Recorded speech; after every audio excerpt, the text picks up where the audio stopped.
Hello friends, welcome back. कैसे हो आप सब? आई होप आप सब अच्छे होंगे और आप सबकी पढ़ाई भी अच्छी चल रही होगी।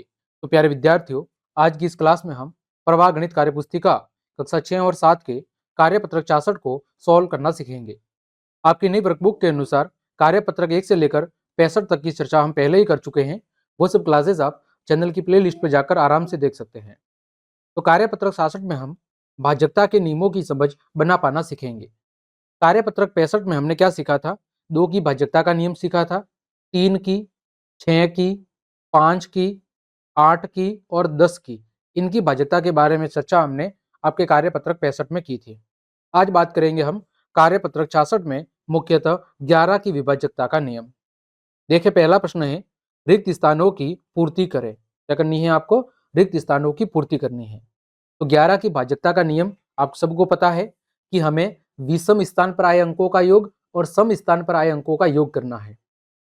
जो संख्या दी हुई है, जैसे मैंने संख्या लिखी ये वाली, ये मैंने एक संख्या लिखी, तो सम स्थान पर कौन से अंक आएंगे? तो सम पे 2, 4, 6, ये जो अंक है ये कौन से होंगे? सम होंगे। तो इनकी क्या करनी है? जोड़ करनी है। 3, 5 और 7, 3, 5 और 7। और विषम स्थान पर कौन से अंक है? उनकी हमें जोड़ करनी है। विषम स्थान जैसे 1, 1 पे 2 है, फिर तीसरी पोजीशन पे 4 है, पांचवी पोजीशन पे 6 है और सातवीं पोजीशन पे क्या है? 8 है। देखो, 7 और 5 12 और 3 15, इसका जोड़ कितना आ गया? 4 और 2 6 और 6 12 और 8 20। 20 में से 15 गया, 20 माइनस 15, कितना बचेगा? 5। देखो, तो जो शेष फल है वो या तो 0 आना चाहिए या 11 आना चाहिए। अगर 0 या 11 से भाजक है तो वो संख्या भी 11 से भाजक होगी, नहीं तो नहीं होगी। तो हमें क्या याद रखना है? दाएं से विषम स्थान के अंकों का योग करना है और दाएं से सम स्थानों के अंकों का योग करना है। और फिर क्या करना है? अंतर, बड़े में से छोटे को घटाना है। यदि अंतर हमारा कितना आ जाए, या तो 0 आ जाए या 11 से भाज्य आ जाए, जो 11 के पाढ़े में संख्या आती है, या तो 0 आ जाए अंतर, या कितना आना चाहिए? 11 से भाज्य, तो उस स्थिति में 11 का भाग उस संख्या में जाएगा। देखो, इसी बात को हम प्रश्न के जरिए समझते हैं। तो पहली संख्या जो आपके सामने दी हुई है वो कितनी दी हुई है? वो दी हुई है आपकी 308। कितनी दी हुई है? 308। तो यहां पर देखो ध्यान से, सबसे पहले विषम स्थान पर आए अंकों का योग, विषम स्थान पर आए अंकों का योग। देखो, विषम स्थान कौन कौन से हैं? मैं इधर लिख लेता हूं। विषम स्थान, विषम स्थान का मतलब है 1 नंबर पे आने वाला अंक, 3 पे, 5 पे, 7 पे, 9 पे, 11 पे, इस तरह के स्थान पर जो अंक आएंगे वो विषम स्थान वाले अंक है। और दूसरे होते हैं आपके सम स्थान वाले अंक। कौन से अंक? सम स्थान वाले अंक। सम स्थान पे कौन से आएंगे? तो सम स्थान पे आएंगे आपके 2 नंबर की पोजीशन वाला अंक, इसके बाद 4 नंबर की पोजीशन वाला, 6 नंबर की, 8 नंबर की, 10 नंबर की, इस पोजीशन पर जो अंक आएंगे वो कौन से होंगे आपके? वो होंगे आपके सम स्थान वाले अंक। ठीक है, तो आपको सम स्थान वाले अंक और विषम स्थान वाले अंकों का क्या करना है? योग करना है। और उसके बाद क्या करना है? आपको अंतर निकालना है। यदि अंतर 0 या फिर 11 से क्या आ जाए? विभाज्य आ जाए, तो फिर उसमें 11 का भाग पूरा पूरा जाएगा। तो देखो, पहले विषम स्थान, तो 308 में विषम कौन है? एक तो 8 है और एक 3 है। 8 और 3 है। देखो, एक तो 1 नंबर की पोजीशन पर है, एक 3 नंबर की पोजीशन पर है। तो 8 और 3 को जोड़ा तो कितना हो गया? 11। सम स्थान पर कौन सा है? 2 नंबर की पोजीशन पर 0 है। 11 में से 0 गया तो अंतर कितना आ गया? 11, यानी इस संख्या में 11 का भाग पूरा पूरा जाएगा। दूसरी देखो, 1331। तो विषम स्थान पर कौन सा है? 1 और 3, 1 और 3, कितना जोड़ हो जाएगा? 4। सम स्थान पर कौन है? 3 और 1, ये कितना हो जाएगा? 4। 4 में से 4 गया तो अंतर कितना आ गया? 0, यानी इसमें भी 11 का भाग जाएगा। अगला तीसरा देखो, 1 नंबर, 3 नंबर और 5 नंबर, ये कौन सी है? विषम। तो जोड़ लो, 9 प्लस 8 प्लस 6, कितना हो गया? 9 और 6 15, और 15 और 8 कितना हो जाएगा? 23। सम स्थान पर कौन कौन से हैं? तो सम स्थान पर है 0 प्लस 1, कितना हो जाएगा? 1। अब 23 में से 1 गया, कितना आएगा? 22। देखो, 22 में 11 का भाग जाता है, यानी इस संख्या में भी 11 का भाग जाएगा। अगला देखो, चौथा, 1 नंबर, 3 नंबर और 5 नंबर, तो 8, 4 और 6 को जोड़ दो, कितना हो गया 18। फिर सम स्थान 6 और 1 कितना हो गया 7। 18 में से 7 गया, पीछे बचा 11, यानी इस संख्या में भी 11 का भाग जाएगा। अगला देखो, 1 नंबर, 3 नंबर और 5 नंबर, तो 9 प्लस 8 प्लस 7, तो 15 और 9 कितना हो गया, 15 और 9 हो गया आपका 24। अब यहां पर देखो क्या है, 6 और 7 कितना हो गया 13। 24 में से कितना घटाना है 13, 24 में से 13 जाएगा, कितना बचेगा 11, तो इस संख्या में भी 11 का भाग जाएगा। तो प्रत्येक स्थिति में जो अंतर है वो कितना है, या तो 0 है या 11 है। तो ये सारी संख्याएं किससे विभाज्य है, 11 से विभाज्य है। यानी इन सभी संख्याओं में, चाहे वो 308 हो, 1331 हो, 61809 हो, 86416 हो या 97867 हो, सभी के अंदर 11 का भाग पूरा पूरा जाएगा। आगे बात करें प्रश्न संख्या 2 की। संख्या यहाँ पर दी हुई है, ये जो खाली स्थान है यहाँ पर हमें कोई अंक ढूंढना है ताकि ये जो संख्या बनेगी वो 11 से पूरी पूरी विभाजित है। तो रिक्त स्थान में कौन सा अंक आएगा, तो बस वही बात करनी है। देखो सम स्थान पर कौन है, विषम स्थान पर कौन है, तो विषम स्थान पर कौन से अंक है, विषम स्थान का अंकों का योग देखो 4, फिर 3, 0, ठीक है, 4, 3 और 0। तो यहाँ पर 4 प्लस 3 प्लस 0 कितना योग हो गया 7।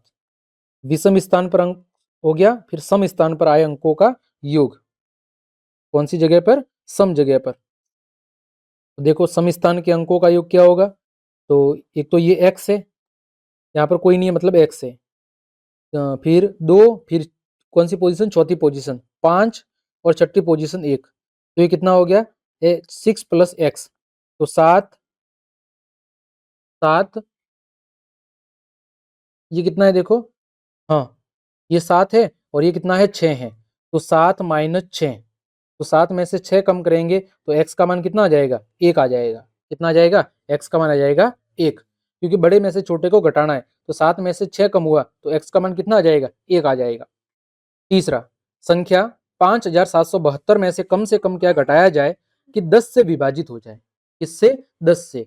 अब कोई भी संख्या 10 से कब विभाजित होगी, जब इकाई अंक कितना होगा 0। किसी संख्या में 10 का भाग कब जाता है, जब उसका इकाई अंक कितना होता है, जब उसका इकाई अंक 0 होता है। तो यहाँ पर देखो इकाई का अंक कितना है, 2 है, तो यहाँ पर इसको अगर मुझे 0 करना है तो 5772, इसमें से कितना कम करने पड़ेगा, 2 कम करना पड़ेगा, तो कितना हो जाएगा 5770। और यहाँ पर देखो इकाई का अंक 0 है, यानी इसमें 2 का भाग पूरा, 10 का भाग पूरा पूरा जाएगा, तो हमें कितना घटाना पड़ेगा, 2 घटाना पड़ेगा। अगला, 6655 में कम से कम क्या जोड़ा जाए कि वह 5 से विभाजित हो जाए। देखो इसका इकाई का अंक 5 है, यानी इसमें 5 का भाग पूरा पूरा जाएगा, तो हमें कुछ भी जोड़ने की जरूरत नहीं है। अगला, विभाज्यता के नियमों के आधार पर जांच करके बताओ। संख्या देखो लिखी हुई है 5670, इकाई का अंक 0 है, 2 का भाग जाएगा, इसका योग कितना है, अंकों का योग, अंकों का योग कितना है, अंकों का योग, तो देखो 6 और 5 11, 11 और 7 18, यानी 3 का भाग भी जाएगा। 4 का भाग नहीं जाएगा क्योंकि पीछे कितना है 70, और 70 में 4 का भाग नहीं जाता। 5 का जाएगा क्योंकि इकाई का अंक 0 है। 6 का जाएगा क्योंकि 2 का जा रहा है और 3 का जा रहा है, तो 6 का भी जाएगा। 8 का नहीं जाएगा, क्यों, क्योंकि 2 का तो जा रहा है लेकिन 4 का यहाँ पर भाग नहीं जा रहा है। 9 का जाएगा क्योंकि 18 में 9 का जाएगा, तो इस संख्या में भी 9 का जाएगा। पीछे 0 है तो 10 का भी जाएगा, लेकिन अंकों का जो अंतर है वो 0 या 11 से विभाज्य नहीं है, अतः 11 का नहीं जाएगा। अगली संख्या देखो, इसका पहले योग कर लो आप एक बार। 8 और 16, 8, 24, 25 और 5 कितना हो गया 30। देखो 2 का जाएगा क्योंकि इकाई का अंक 8 है, 3 का जाएगा क्योंकि 30 में 3 का जाता है, 4 का, तो 4 का नहीं जाएगा, 5 का, तो 5 का देखो 5 का यहाँ पर नहीं जाएगा क्योंकि इकाई का अंक 8 है, 6 का जाएगा क्योंकि 2 का जाएगा और 3 का जाएगा, 8 का नहीं जाएगा, 9 का नहीं जाएगा, 10 का भी नहीं जाएगा और 11 का भी नहीं जाएगा। आगे देखो, अगला 6 कितनी बार है, 6 बार, तो इकाई का अंक 6 है यानी 2 का जाएगा, 3 का भी जाएगा क्योंकि योग कितना होगा 36, है ना, 36 में 3 का जाएगा, 4 का नहीं जाएगा, 5 का भी नहीं जाएगा, 6 का जाएगा, 8 का नहीं जाएगा, 9 का जाएगा क्योंकि 36 में 9 का जाता है। 10 का नहीं जाएगा क्योंकि इकाई का अंक 0 नहीं है और अंतर 0 या 11 नहीं है, वो भी हमें चेक करना पड़ेगा। तो देखो यहाँ पर सम और विषम स्थान के अंकों का योग 6 कितनी बार है, यहाँ पर देखो, यहाँ पर 6 बार है। तो ये विषम पोजीशन है, ये विषम पोजीशन है, ये विषम है। कितनी बार? 6 तिया 18। और सम पोजीशन कौन सी है? ये वाली और ये वाली। तो ये भी कितना हो जाएगा? 18। तो 18 में से 18 गया तो कितना आ जाएगा? 0। अंतर 0 है यानी 11 का भाग जाएगा। अगला देखो, इकाई का अंक 9 है, 2 का नहीं जाएगा। फिर योग कर लो, कितना हो रहा है? 9 और 9 18, 18 और 8, 18 और 8 कितना हो जाएगा? 26, 26 और 6 कितना हो जाएगा? तो आपका 32। तो 32 में 3 का भाग नहीं जाएगा, 4 का भाग 89 में नहीं जाएगा, 5 का भी नहीं जाएगा, 6 का भी नहीं जाएगा, 8 का भी नहीं जाएगा, इसके बाद 9 का भी नहीं जाएगा 32 में, 10 का भी नहीं जाएगा और 11 का भी नहीं जाएगा, क्योंकि ये नियम हम पहले ही पढ़ चुके हैं। 2 का भाग कब जाता है? जब इकाई अंक 0, 2, 4, 6 या 8 होता है। 3 का भाग कब जाता है? जब अंकों का योग 3 से विभाज्य है तो उस संख्या में भी 3 का भाग जाएगा। यदि अंतिम 2 अंकों में 4 का भाग जाता है तो पूरी संख्या में भी 4 का भाग जाएगा। 5 का यदि इकाई अंक 0 या 5 है तो 5 का भाग जाएगा। 6 का कब जाएगा? जब 2 या 3 दोनों का भाग जाता हो तो 6 का भाग भी जाएगा। 8 का कब जाएगा? जब 2 और 4 दोनों का भाग जाता हो तो 8 का भी जाएगा। 9 का कब जाता है? जब अंकों का योग 9 से विभाज्य हो तो वो संख्या भी 9 से विभाज्य होगी। 10 का कब जाता है? जब इकाई अंक 0 होता है। और 11 का कब जाता है? कि जब सम और विषम स्थानों के अंकों का जो अंतर है वो या तो 0 होना चाहिए या 11 से विभाज्य होना चाहिए। तो ये नियम हमने बहुत अच्छे से पढ़ लिए हैं। उम्मीद करता हूँ कार्यपत्रक 66 आपको बहुत अच्छे समझ में आ गया होगा। तो क्लास देखने के लिए आप सभी का धन्यवाद। यदि आपको मेरी क्लास और ये मेहनत पसंद आई है तो फिर लाइक, कमेंट, शेयर और सब्सक्राइब जरूर करें। मिलते हैं अगली क्लास में, तब तक के लिए आप सबको जय हिंद, जय भारत।